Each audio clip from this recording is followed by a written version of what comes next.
বন্ধুরা, আজ আমি না অনেক খুশি। কারণ জানো, জীবনে ১ম আমি পার্সেল অ্যাকসেপ্ট করছি।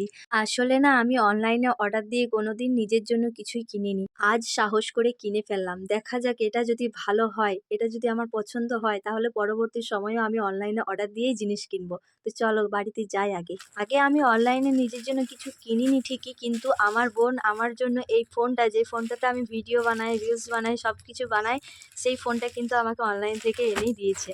তো যাই হোক, আমার যেহেতু ফোনটা পেয়েছি, ফোনটা খুব ভালোই পেয়েছিলাম। তো এবারে দেখা যাক যে আমি যেটা নিজের জন্য নিয়ে এসেছি সেটা আদৌ কেমন হবে। তো চলো আনবক্সিংটা করি, তারপরেই তোমরা জানতে পারবে যে জিনিসটা কি। আমি প্যাকেটটা একটু ভয়ে ভয়ে খুলছিলাম, তার কারণ হচ্ছে যদি ভেতরের জিনিসটা আমার পছন্দ না হয় আর উপরের প্যাকেটটা যদি ভালোভাবে ছিঁড়ে যায়, তাহলে তো আর ফেরত নেবে না। তাই আর কি একটু ভালোভাবে চিন্তা ভাবনা করে কাঁচি দিয়ে কেটে কেটে খুলছি।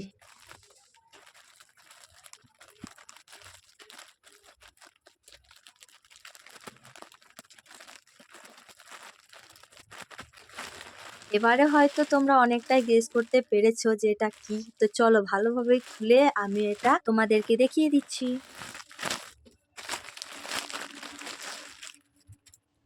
তোমরা তো দেখেই নিলে এটা কি, তাহলে তো আমাকে আর বলতে হবে না। তো চলো এবারে এটা আমি তোমাদেরকে পরে দেখাবো কেমন লাগছে, তোমরা আমাকে বলবে, ঠিক আছে? যদি ভালো না লাগে তাহলে আমি কিন্তু ফেরত পাঠিয়ে দেবো। এই জায়গাটা একটু এডিট করে ম্যাজিক করে দিলাম, ঠিক আছে? যেটা ট্রেন্ডিং চলছে, সবাই করে আর কি, তাই আমিও করে দিলাম। নতুন শাড়িটা আমাকে কেমন লাগছে সবাই একটু বলবে, ঠিক আছে? আমার তো শাড়িটা পছন্দই হয়েছে, মানে খুব ভালো মতোই পছন্দ হয়েছে, কিন্তু এক জায়গায় যে ব্যাপারটা হয়েছে, হয়তো ওটা কেটে বাদ চলে যাবে, ঠিক মতো সেলাই করা হয়ে যাবে, ঠিক আছে? ওটা কোনো ব্যাপার না, যেহেতু ধারে আছে।